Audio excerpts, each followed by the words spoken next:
Oke, nah teman-teman, kita hari ini akan diskusi tentang bagaimana prinsip penanganan luka, ya. Prinsip penanganan luka meliputi nanti jenis-jenis luka, terus bagaimana kondisi pasien yang teman-teman bisa lakukan swamedikasi, bagaimana kondisi pasien yang teman-teman tidak bisa lakukan swamedikasi, terus kemudian faktor-faktor apa aja sih yang bisa kita berikan informasi kepada pasien agar luka yang diderita oleh pasien itu tidak tambah parah.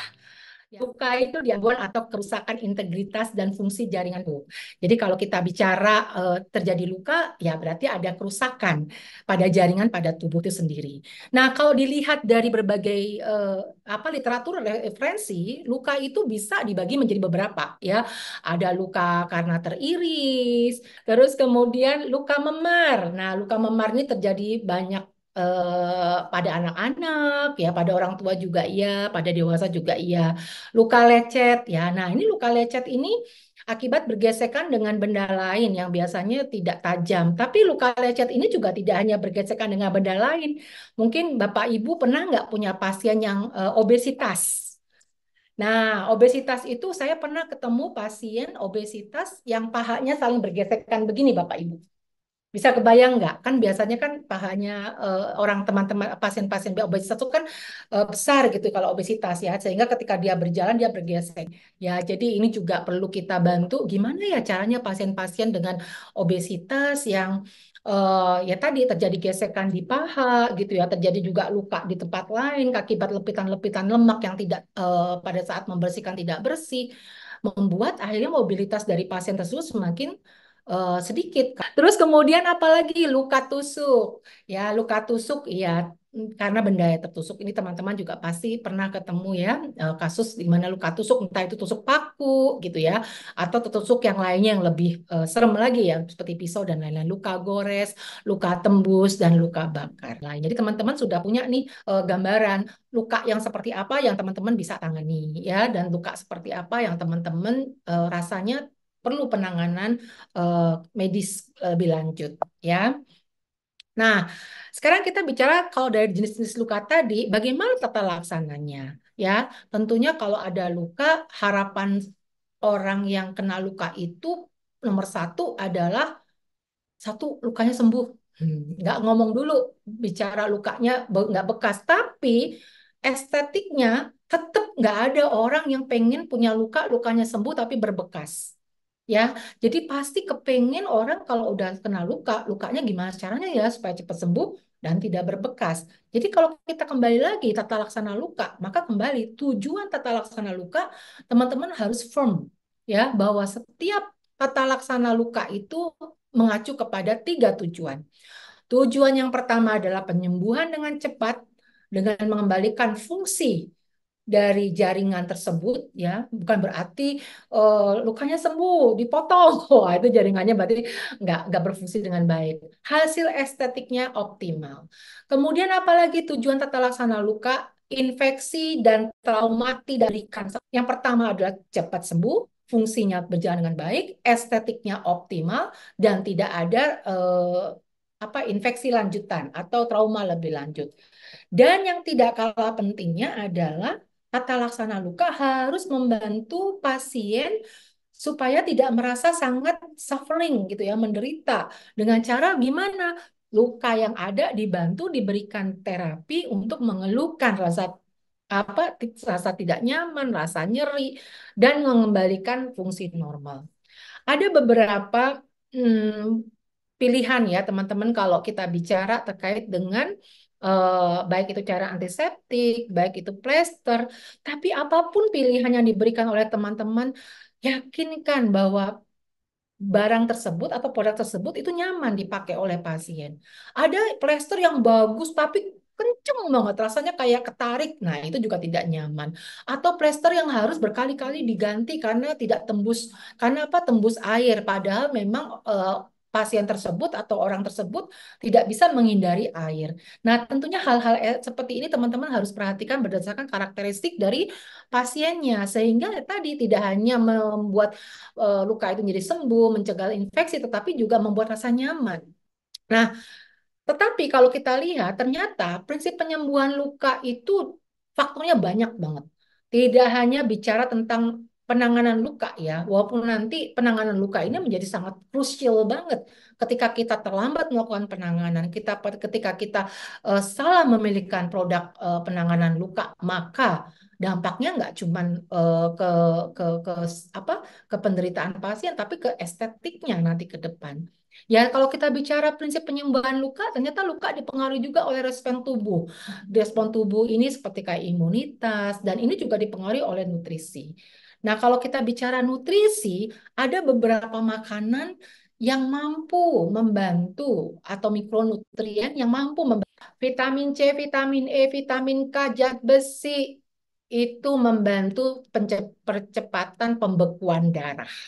Jadi teman-teman jangan lupa juga melakukan edukasi non farmakologinya. Tetapi non farmakologi gimana polusi itu kan obat. Oh ya, maksudnya kalau tidak harus mengkonsumsi obat-obatan, maka juga harus mengkonsumsi makan atau pangan yang mengandung kecukupan. Tapi jika tidak merasa yakin makanannya mengandung tadi mikronutrien yang disebutkan oleh teman-teman, maka sebaiknya teman-teman boleh menganjurkan, Bu, Pak, selama luka Bapak Ibu bisa ya mengkonsumsi vitamin C tambahan, pertamanya mengandung kombinasi zinc, zat besi untuk meningkatkan imunitas, untuk meningkatkan peredaran darah dan tadi vitamin E untuk antioksidannya. Ya, satu memberikan edukasi, dua menambah omset. Ya, oke. Terus kemudian usia. Nah, beda saya dengan Bu Anida kalau kena luka tentunya berbeda penyembuhannya karena saya sudah berusia tentunya akan memakan waktu lebih dibandingkan Ibu Hanida. Nah, kira-kira pengobatan. Kalau menurut teman-teman, pasien-pasien yang mengalami atau apa namanya mengkonsumsi obat-obat apa nih yang bisa menghambat penyembuhan luka? Ini obat-obatan juga ada loh teman-teman berkontribusi terhadap penyembuhan luka. Kira-kira penyembuhan luka disebabkan terhambat oleh obat-obatan apa nih teman-teman? Jadi kalau menggunakan obat pengencer darah, antara lain clopidogrel, antiplatelet, dan lain-lain, termasuk juga menggunakan NSAID, ibuprofen dan golongannya, juga menggunakan kortikosteroid, juga menggunakan obat-obatan yang menjadi imunodepresan, menekan imunitas, maka ini akan mengganggu penyembuhan luka. Nah, terus gimana dong kalau pasiennya itu minum obat pengencer darah? Nah, ayo gimana teman-teman? Kalau ternyata pasiennya sakit jantung, diberi dua platelet sama dokter, clopidogrel dan aspirin. Tapi pasiennya kena iris pisau. Apa yang harus dilakukan? Oke, jadi kalau kita bicara tata laksana pasien, memang kita nggak bisa bicara hitam dan putih. Kalau pasien ini misalnya kemarin ya habis dari pasang ring gitu ya jantung, kemudian faktor resiko terjadinya platelet itu tinggi, tentunya yang kita harus lindungi adalah jantungnya. Jadi clopidogrelnya tetap harus diberikan. Tetapi penggunaan clopidogrel akan menyebabkan luka susah sembuh, maka kemudian akan menjadi dua hal yang bertolak belakang. Lalu apa yang dilakukan? Benefit and risk-nya. Kalau misalnya lukanya ini besar, menyebabkan kematian karena pengeluaran darahnya yang luar biasa, maka dokter pasti akan mengambil sikap hentikan clopidogrel dengan resiko, dengan mungkin ada pemberian terapi lain. Tetapi jika lukanya tidak besar, jika lukanya bisa ditangani dengan tata laksana luka yang tepat, yang bisa dibalut, lukanya bisa menghentikan, bisa berhenti darahnya dengan penambahan obat-obatan lainnya, maka clopidogrel tetap dilanjutkan. Jadi jawabannya memang kalau secara umum ya clopidogrel dilanjutkan karena dia menjadi major disease ya, tetapi kalau secara khusus bila ketemu pasien dengan luka yang luar biasa, misalnya luka bakar gitu, luka yang sangat dalam, ya mau tidak mau ini harus dikonsultasikan kembali ke dokter. Nah, kemudian juga ada jaringan pelindung, ya jenis luka, ukuran dan kedalaman, dan kita akan diskusi yang terakhir aja, yaitu penanganan luka.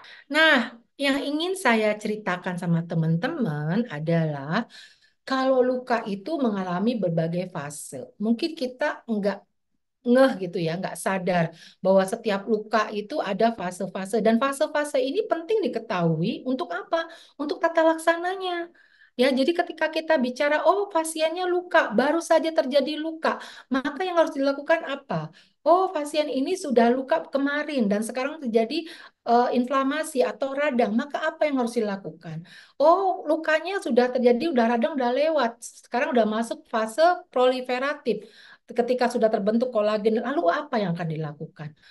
Atau kebalikannya bertanya, oh saya menghilangkan scars, bekas luka. Loh, bisa nggak dihilangin pada pasien, misal contoh yang habis sesar gitu ya, kayak saya nih 2 kali, Bu Hanida, saya turun pabrik perut dijahit 2 kali gitu ya. Nah, gimana caranya menghilangkan bekas sesar? Bisa nggak saya menggunakan salep penghilang bekas luka ketika fasenya masih inflamatori? Atau ketika fasenya sudah maturasi, udah benar-benar kolagennya terbentuk, baru saya salep. Biasanya kan orang suka pada telatnya ketika tahu, ya kok kayak gini sih hasilnya jelek amat. Udah deh saya cari salep luka. Hasilnya ada nggak? Nah, nanti kita lihat.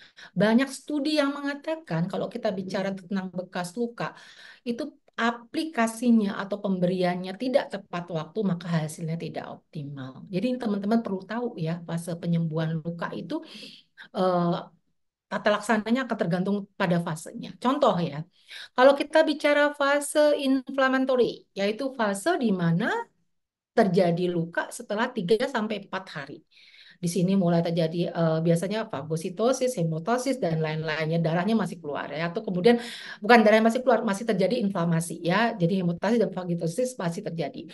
Kemudian fase proliferatif, yaitu fase mulai terjadi pembentukan kolagen, proteoglikan, dan biasanya fase ini pada umumnya terjadi pada hari ketiga sampai dengan hari ke-21.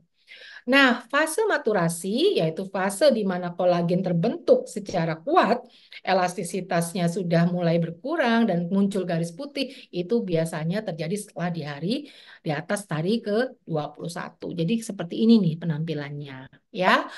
Nah, tata tahapannya atau tata laksananya kembali lagi kepada fase tadi. Ketika terjadi hemostasis, maka tata laksananya langsung berikan tekanan untuk menghentikan pendarahan. Jadi itu yang harus dilakukan pertama kali ketika fasenya masih terjadi hemostasis.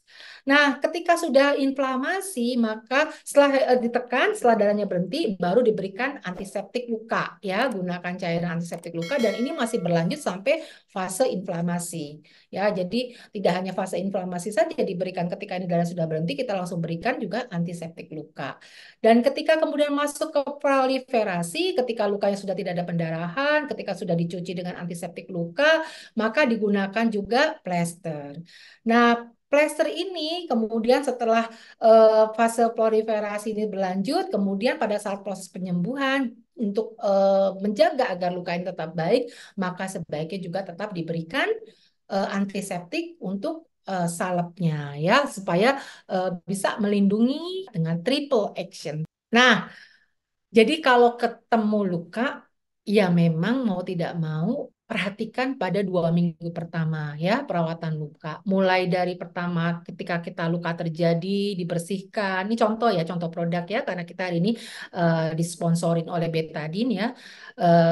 Kita lihat produknya yang ada ya. Kita perlunya teman-teman langsung juga ada cleanser juga ya untuk pembersih ya. Betadine pembersih biasa juga digunakan di rumah sakit ya. Kalau untuk antiseptic solution untuk membersihkan, setelah itu kemudian setelah dibersihkan, kemudian kemudian dilindungi gitu ya dengan plester supaya lukanya juga tidak terkontaminasi, lukanya tidak bertambah lebar atau besar karena tergesek dan lain-lain, dilindungi dan juga selain melindungi dengan plester juga membantu dengan menyembuhkan, mempercepat penyembuhan dengan menggunakan salep atau ointment ya.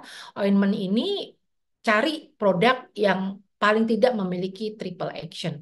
Ya, triple actionnya bisa membantu melapisi kulit, bisa membantu mencegah infeksi, karena nggak apa istilahnya ya, tidak menutup kemungkinan bahwa luka yang sudah kita bersihkan, sudah kita lindungi, ternyata juga bisa kalau tata laksana tidak menjadi baik, tidak dilindungi, maka terjadi juga infeksi lanjutannya.